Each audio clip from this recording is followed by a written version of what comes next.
Recording by Colleen McMahon. True Stories of Crime from the District Attorney's Office by Arthur Cheney Train. Preface. The narratives composing this book are literally true stories of crime. In a majority of the cases, the author conducted the prosecutions himself, and therefore may claim to have a personal knowledge of that whereof he speaks. While no confidence has been abused, no essential facts have been omitted, distorted, or colored, and the accounts themselves, being all matters of public record, may be easily verified.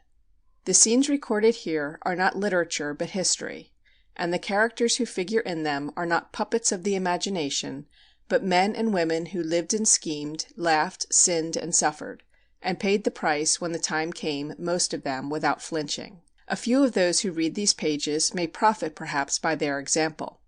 Others may gain somewhat in their knowledge of life and human nature. But all will agree that there are books in the running brooks, even if the streams be turbid, and sermons in stones, though these be the hearts of men. If in some instances the narratives savor in treatment more of fiction than of fact, the writer must plead guilty to having fallen under the spell of the romance of his subject, and he proffers the excuse that whereas such tales have lost nothing in accuracy, they may have gained in the truth of their final impression. Arthur Train, Criminal Courts Building, New York City, April 20th, 1908. Chapter 1. The Woman in the Case. On a sultry August afternoon in 1903, a dapper, if somewhat anemic young man entered the Broadway store of Rogers, Peet & Company, in New York City, and asked to be allowed to look at a suit of clothes. Having selected one to his fancy and arranged for some alterations, he produced from his wallet a check for $280, drawn to the order of George B. Lang, and signed E. Bierstadt, and remarked to the attentive salesman, "I haven't got quite enough cash with me to pay for these, but I have been intending to cash this check all the afternoon. Of course, you don't know me, or even that my name is Lang, but if you will forward the check to the bank they will certify it, and tomorrow I will send for the suit and the balance of the money." "Certainly, Mr. Lang," replied the salesman. "I will hold the suit and the money to await your orders." The customer thanked him and took his departure. The check was sent to the bank certified it, then canceled its certification and returned the check to Rogers, Peet & Company, and the store detectives, having communicated with police headquarters, anxiously awaited the arrival of Mr. Lang's messenger. Their efforts were rewarded a couple of days later by the appearance at the store of a lad who presented a written order inscribed upon the back of an envelope bearing a cancelled stamp and addressed to George B. Lang, No. 13 West 26th Street, New York City, which read as follows: Rogers, Peet & Company. Please give to bearer the clothes I purchased on Tuesday, suit, pants, S-coat, and also kindly put change in envelope in inside coat pocket. Trusting the alterations are satisfactory, and thanking you in advance for the favor and for past courtesies, I am, respectfully yours, George B. Lang. The boy was immediately placed under arrest, and after proclaiming his own innocence, and vociferating that he was only doing an errand for a gent who was waiting close by, was directed to return with his bundle as if nothing had occurred. This he did, and Mr. George B. Lang was soon in the clutches of the law. Interrogated by his captors, the supposed Lang admitted that his real name was James Parker, that he lived at 110 West 38th Street, and only requested that his wife be immediately notified of what had happened. At headquarters the prisoner was identified as a gentleman who had been very actively engaged during the preceding months in passing bad checks throughout the city, his more recent operations having consisted in cashing a check on the Lincoln National Bank for $160 on July 20th, one for $290 on the same bank on July 30th, still another for $510.50 on August 4th, and one for $440.50 on the National Shoe and Leather Bank to bearer on August 8th. This last, in some inexplicable way, had been cashed at the very bank itself. Believing that the forger had at last been caught, the precinct detectives later on, during the evening of Parker's arrest, visited West 38th Street, and on inquiring for Mrs. Parker, were introduced to a young girl of attractive appearance, to whom they delivered their unwelcome message. Mrs. Parker seemed overwhelmed at the news, and strongly asserted her confidence in her husband's innocence of any wrongdoing. Having performed their errand, the officers departed. A certain ineradicable jealousy has always existed between the plainclothesmen of the various precincts and the sleuths attached to the central office, and in this instance the precinct men, having gained the credit for the arrest, it did not occur to them as necessary to communicate the knowledge of their acquaintance with Mrs. Parker to Detective Sergeants Peabody and Clark, originally assigned at headquarters to investigate the case. It seemed, however, to Peabody very unlikely that Parker had conducted his operations alone, and he therefore at once inquired at the Tombs what character of visitors came to see the prisoner. The gateman replied that as yet none had arrived. At that very instant a young girl stepped to the wicket and asked if she could be allowed to see Mr. James Parker. It took the detective but a moment to run across to the Criminal Courts Building, and to telephone the warden to detain her temporarily, and then to refuse her request. 5 minutes later the girl emerged disconsolately from the Tombs and boarded a car going uptown. Peabody followed her to 110 West 38th Street, not for an instant supposing that the girl herself could be the forger, but believing that possibly through her he might learn of other members of the gang and secure additional evidence against Parker himself. Of course, no intelligent person today supposes that, outside of Sir Conan Doyle's interesting novels, detectives seek the baffling criminal by means of analyzing cigar butts, magnifying thumb marks, or specializing in the various perfumes in favor among the fair sex, or by any of those complicated, brain-fatiguing processes of ratiocination indulged in by our old friend Mr. Sherlock Holmes. There are still, however, genuine detectives, and some of them are to be found upon the New York police force. The magnifying glass is not one of the ordinary tools of the professional sleuth, and if he carries a pistol at all, it is because the police rules require it, while those cases may be numbered upon the fingers of 2 hands where his own hair and whiskers were not entirely sufficient for his purposes in the course of his professional career. The next morning Peabody donned the most disreputable suit in his wardrobe, neglected his ordinary visit to the barber, and called at 110 West 38th Street, being, of course, at this time entirely unaware of the fact that the girl was Parker's wife. He found her sitting in a rocking chair in a comfortable, well-furnished room, and reading a magazine. Assuming an expression of sheepish inanity, he informed her that he was an old pal of Jim's, who had been so unfortunate as to be locked up in the same cell with him at headquarters, and that the latter was in desperate need of morphine. That Parker was a habitual user of the drug could be easily seen from the most casual inspection, but that it would prove an open sesame to the girl's confidence was, as the detective afterward testified, 100 to 1 shot. "Poor Jim!" exclaimed the girl. "Couldn't you smuggle some into the Tombs for him?"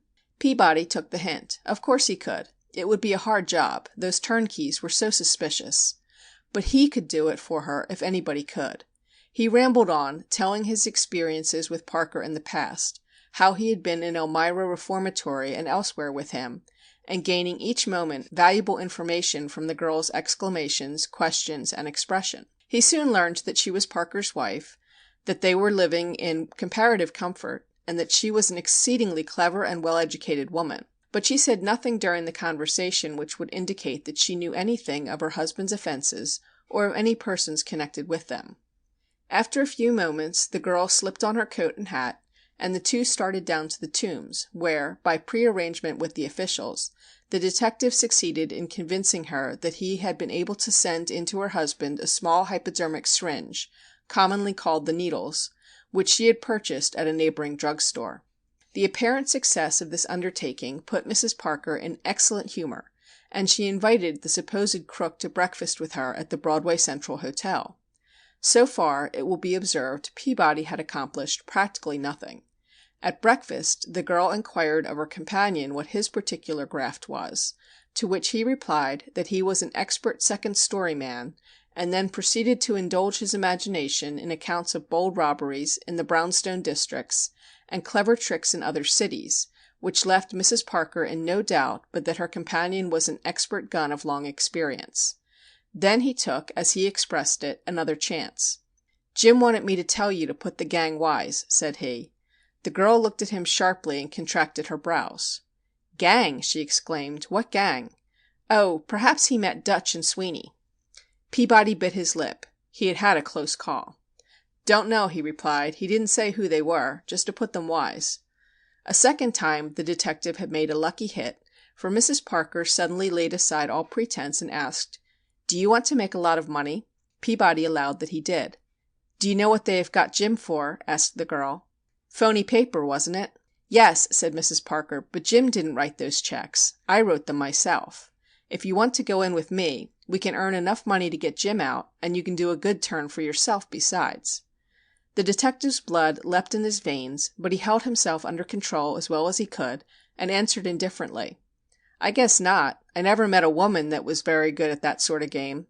"Oh, you don't know me," she persisted. "Why, I can copy anything in a few moments. Really I can." "Too dangerous," remarked Peabody. "I might get settled for 10 years." "No, you wouldn't," she continued. "It's the easiest thing in the world. All you have to do is pick the mail out of some box on a corner.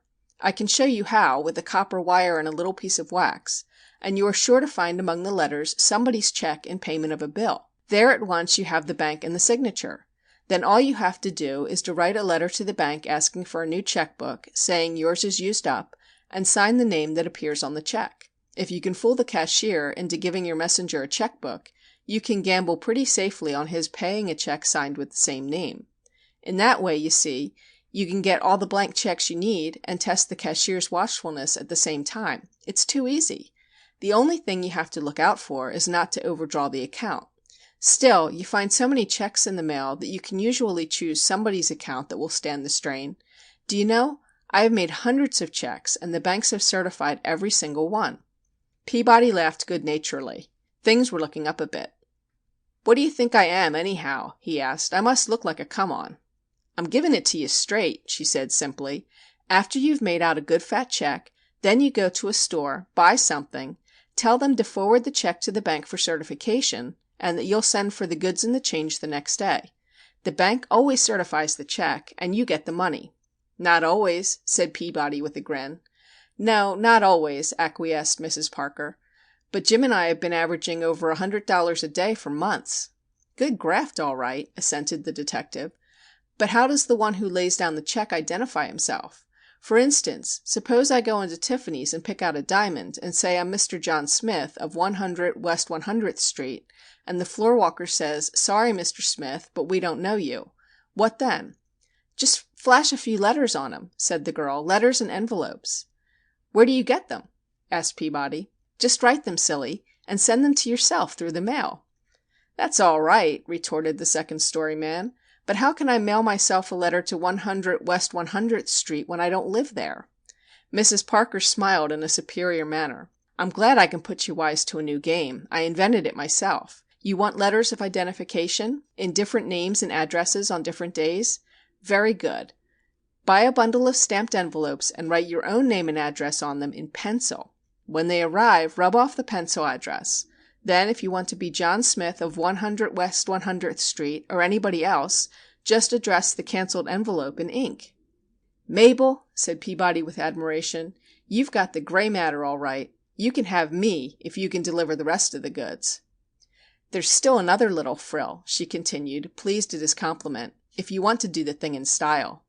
Maybe you will find a letter or billhead in the mail at the same time that you get your sample check. If you do, you can have it copied and write your request for the checkbook and your order for the goods on paper printed exactly like it. That gives a sort of final touch, you know. I remember we did that with a dentist named Bud at 137 West 22nd Street. "You've got all the rest whipped to a standstill," cried Peabody. "Well, just come over to the room and I'll show you something worth while," exclaimed the girl, getting up and paying their bill. "Now," said she, when they were safely at West 38th Street, and she had closed the door of the room and drawn Peabody to a desk in the bay window, "here's my regular handwriting." She pulled towards her a pad which lay open upon the desk, and wrote in a fair round hand, "Mrs. James D. Singley." "This," she continued, changing her slant and dashing off a queer feminine scrawl, "is the signature we fooled the Lincoln National Bank with. Miss Kauser's, you know. And this," she added a moment later, adopting a stiff, shaky, hump-backed orthography, "is the signature that got poor Jim into all this trouble." And she inscribed twice upon the paper the name E. Bierstadt. "Poor Jim," she added to herself. "By George, Mabel," remarked the detective, "you're a wonder. See if you can copy my name." And Peabody wrote the assumed name of William Hickey, first with a stub and then with a fine point, both of which signatures she copied like a flash, in each case, however, being guilty of the lapse of spelling the word William, Willian. The pad now contained more than enough evidence to convict 20 women, and Peabody, with the remark, "You don't want to leave this kind of thing lying around, Mabel," pretended to tear the page up, but substituted a blank sheet in its place and smuggled the precious bit of paper into his pocket. "Yes, I'll go into business with you, sure I will," said Peabody. "And we'll get enough money to set Jim free," exclaimed the girl. They were now fast friends, and it was agreed that Hickey should go and make himself presentable, after which they would dine at some restaurant and then sample a convenient mailbox. Meantime Peabody telephoned to headquarters, and when the two set out for dinner at 6 o'clock, the supposed Hickey was stopped on Broadway by Detective Sergeant Clark. "What are you doing here in New York?" demanded Clark. "Didn't I give you 6 hours to fly the coop? And who's this woman?" "I was going, Clark, honest I was," whined Hickey. "And this lady's all right. She hasn't done a thing." "Well, I guess I gotta lock you up at headquarters for the night," said Clark roughly. "The girl can go." "Oh, Mr. Clark, do come and have dinner with us first," exclaimed Mrs. Parker. "Mr. Hickey has been so very good to me, and he hasn't had anything to eat for ever so long." "Don't care if I do," said Clark. "I guess I can put up with the company if the board is good." The three entered the Raleigh Hotel and ordered a substantial meal. With the arrival of dessert, however, the girl became uneasy, and apparently fearing arrest herself, slipped a roll of bills under the table to Hickey, and whispered to him to keep it for her. The detective, thinking that the farce had gone far enough, threw the money on the table and asked Clark to count it, at the same tune telling Mrs. Parker that she was in custody.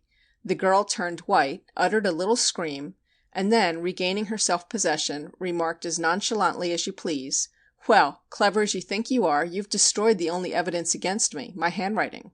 "Not much," remarked Peabody, producing the sheet of paper. The girl saw that the game was up and made a mock bow to the two detectives. "I take my hat off to the New York police," said she. At this time, apparently, no thought of denying her guilt had entered her mind, and at the station house she talked freely to the sergeant, the matron, and the various newspaper men who were present, even drawing pictures of herself upon loose sheets of paper and signing her name, apparently rather enjoying the notoriety which her arrest had occasioned. A thorough search of her apartment was now made with the result that several sheets of paper were found there, bearing what were evidently practiced signatures of the name Alice Kauser. Evidence was also obtained showing that on the day following her husband's arrest she had destroyed large quantities of blank checkbooks and blank checks. Upon the trial of Mrs. Parker, the handwriting experts testified that the Bierstadt and Kauser signatures were so perfect that it would be difficult to state that they were not originals. The Parker woman was what is sometimes known as a freehand forger. She never traced anything, and as her forgeries were written by a muscular imitation of the pen movement of the writer of the genuine signature, they were almost impossible of detection.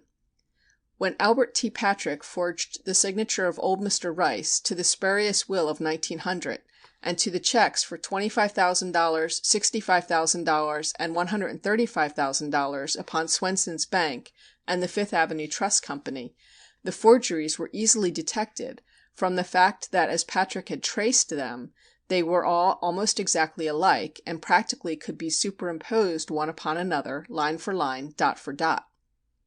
Mabel Parker's early history is shrouded in a certain amount of obscurity, but there is reason to believe that she was the offspring of respectable laboring people, who turned her over, while she was still an infant, to a Mr. and Mrs. Prentice, instructors in physical culture in the public schools, first of St. Louis and later of St. Paul, Minnesota. As a child, and afterwards as a young girl, she exhibited great precocity and a considerable amount of real ability in drawing and in English composition. But her very cleverness and versatility were the means of her becoming much more sophisticated than most young women of her age, with the result that while still in her teens she gave her adopted parents ground for considerable uneasiness. Accordingly, they decided to place her for the next few years in a convent near New York. By this time she had attained a high degree of proficiency in writing short stories and miscellaneous articles, which she illustrated herself, for the papers and inferior magazines. Convent life proved very dull for this young lady, and accordingly one dark evening she made her exit from the cloister by means of a conveniently located window. Waiting for her in the grounds below was James Parker, 27 years old, already of a large criminal experience, although never yet convicted of crime. The two made their way to New York, were married, and the girl entered upon her career. Her husband, whose real name was James D. Singley, was a professional tenderloin crook, ready to turn his hand to any sort of cheap crime to satisfy his appetites and support life. The money easily secured was easily spent, and Singley, at the time of his marriage, was addicted to most of the vices common to the habitués of the underworld. His worst enemy was the morphine habit, and from her husband Mrs. Singley speedily learned the use of the drug. At this time Mabel Parker Singley was about 5 feet 2 inches in height, weighing not more than 105 or 110 pounds, slender to girlishness and showing no maturity save in her face, which, with its high color, brilliant blue eyes, and her yellow hair, often led those who glanced at her casually to think her good looking. Further inspection, however, revealed a fox-like expression, an irregularity in the position of the eyes, a hardness in the lines of the mouth, and a flatness of the nose, which belied the first impression. This was particularly true when, after being deprived of morphine in the Tombs, her ordinary high color gave way at her second trial to a waxy paleness of complexion. But the story of her career in the Tenderloin would prove neither profitable nor attractive. The subsequent history of the Parker case is a startling example of the credulity of the ordinary jury. The evidence secured was absolutely conclusive, but unfortunately juries are generally unwilling to take the uncorroborated word of a policeman against that of a defendant, particularly if the defendant be a young and pretty woman. Here, at the very outset, was a complete confession on the part of Mrs. Parker, supplemented by illustrations from her own pen of what she could do. Comparison showed that the signatures she had written without a model upon the Peabody sheet were identical with those upon the forged checks and with Mr. Bierstadt's and Miss Kauser's handwriting. When Mrs. Parker's case, therefore, came on for pleading, her counsel, probably because they could think of nothing else to do, entered a plea of insanity. It was also intimated that the young woman would probably plead guilty, and the case was therefore placed upon the calendar and moved for trial without much preparation on the part of the prosecution. Instead of this young person confessing her guilt, however, she amused herself by ogling the jury and drawing pictures of the court, the district attorney, and the various witnesses. Probably no more extraordinary scene was ever beheld in a court of law than that exhibited by Part 2 of the General Sessions upon Mabel Parker's first trial for forgery. Attired in a sky-blue dress and picture hat, with new white gloves, she sat jauntily by the side of her counsel throughout the proceedings, toying with her pen and pencil, and in the very presence of the jury copying handwriting which was given her for that purpose by various members of the yellow press who crowded close behind the rail. From time to time she would dash off an aphorism or a paragraph in regard to the trial, which she handed to a reporter. If satisfactory, this was elaborated and sometimes even illustrated by her for the evening edition of his paper. The assistant district attorney complained that this was clearly a contempt of court, particularly as the defendant had drawn a picture not only of himself but of the presiding justice and a witness, which had appeared in one of the evening papers.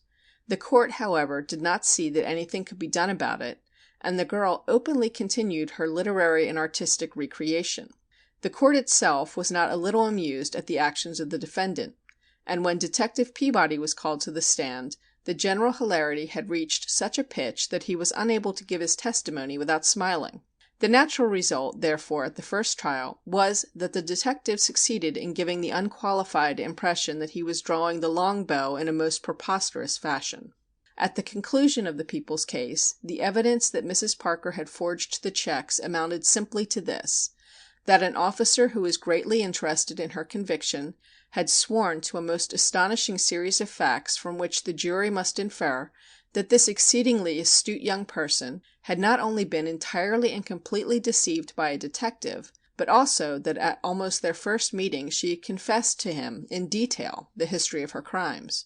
Practically the only other evidence tending to corroborate his story were a few admissions of a similar character made by her to newspaper men, matrons and officers at the police station. Unless the jury were to believe that Mrs. Parker had actually written the signatures on the Peabody sheet, there was no evidence that she was the actual forger. Hence, upon Peabody's word alone depended the verdict of the jury. The trouble with the case was that it was too strong, too good, to be entirely credible, and had there been no defense it is exceedingly probable that the trial would have resulted in an acquittal, since the prosecution had elected to go to the jury upon the question of whether or not the defendant had actually signed the checks herself. Mrs. Parker, however, had withdrawn her plea of insanity and determined to put on a defense, which proved in its turn to be even more extraordinary than the case against her.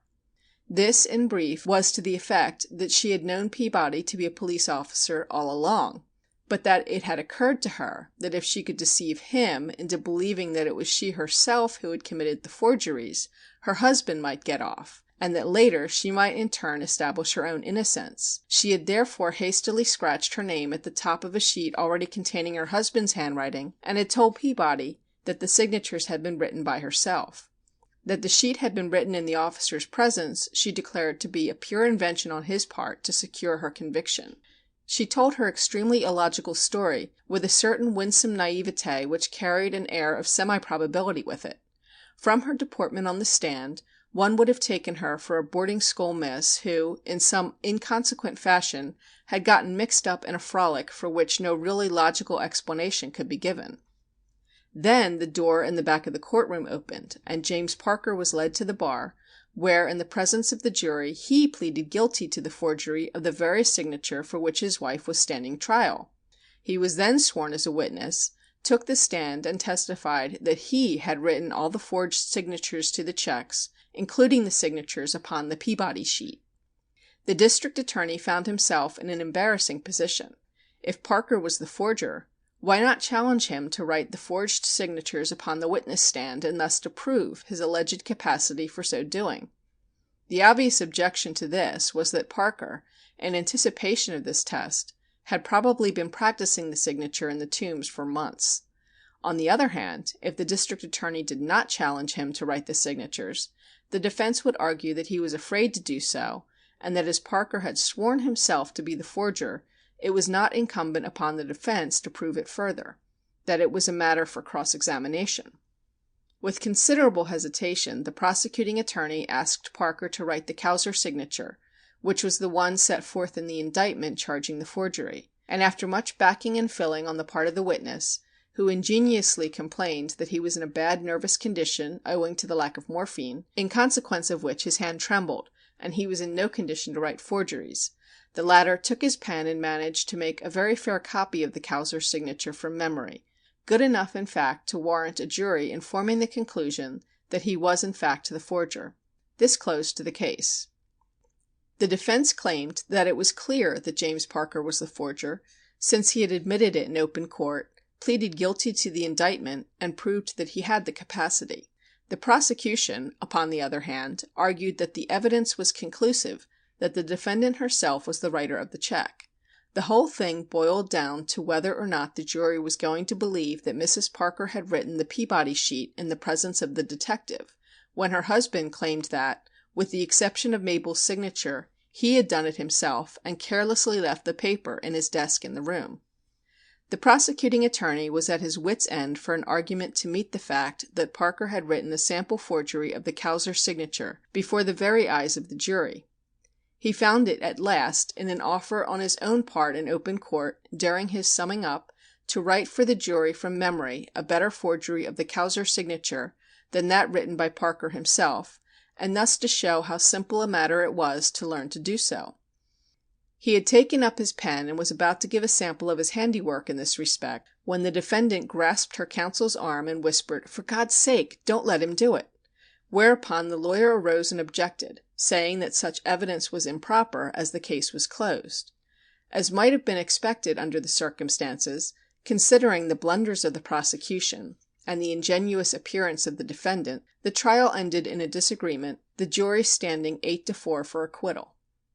The district attorney's office now took up a thorough investigation of the case, with the result that on a second prosecution Mrs. Parker was confronted with a mass of evidence which it was impossible for her to refute. A boy named Wallace Sweeney, sentenced to the Elmira Reformatory, was found to have been an active accomplice of the Parkers for several years, and he was accordingly brought down to New York, where he gave a complete history of his relations with them. His story proved beyond any doubt that Mrs. Parker was the forger of the checks in the possession of the district attorney and of many others beside, some of them for very large amounts. The evidence of Sweeney was of itself quite sufficient to warrant a conviction. To make assurance doubly sure, however, the district attorney upon the second trial moved a new indictment, setting forth as the forgery a check signed by E. Bierstadt, so that when Parker took the stand, as he had done in the former trial, and testified that he was the forger, he found himself unable to write this new signature, and hence his testimony went for nothing.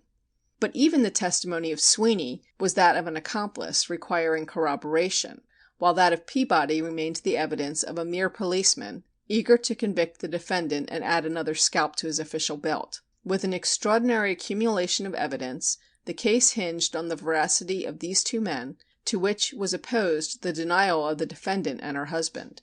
It is an interesting fact that in the final analysis of the case the jury were compelled to determine the issue by evidence entirely documentary in character. It is also an illustration of what tiny facts stamp whole masses of testimony as true or false. On her examination Mrs. Parker had sworn, among other things, 1.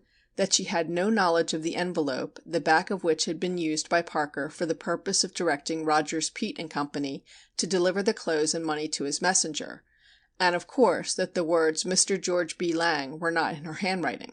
This was one of the envelopes claimed by the prosecution to have been originally addressed in pencil and sent to themselves by the Parkers through the mail for this precise purpose.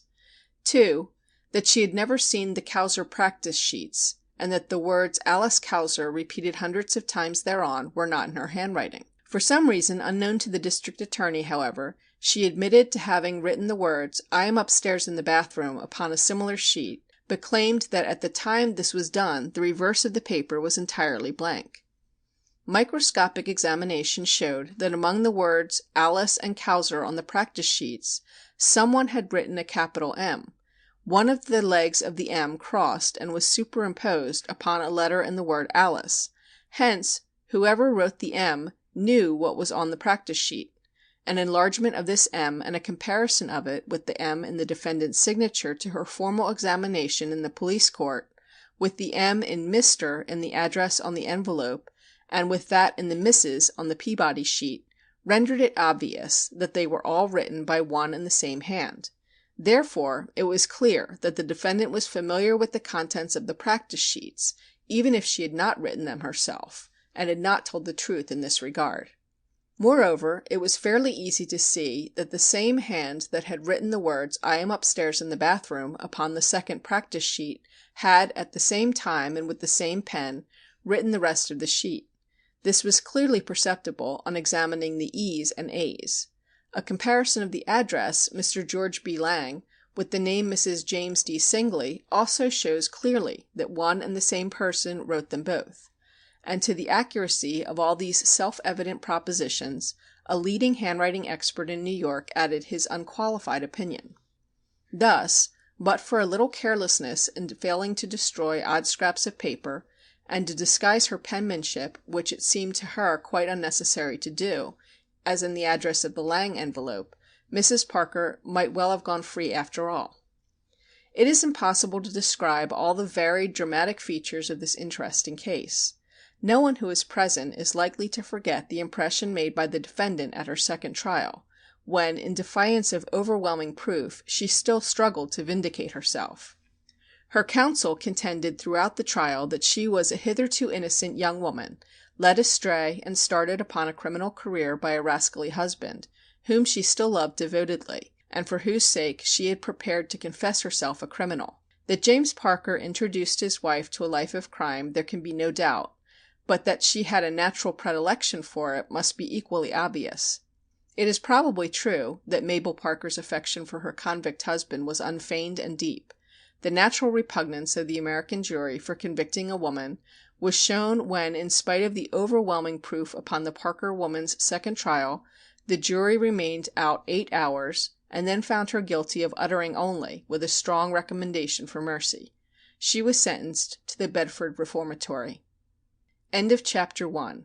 Recording by Colleen McMahon.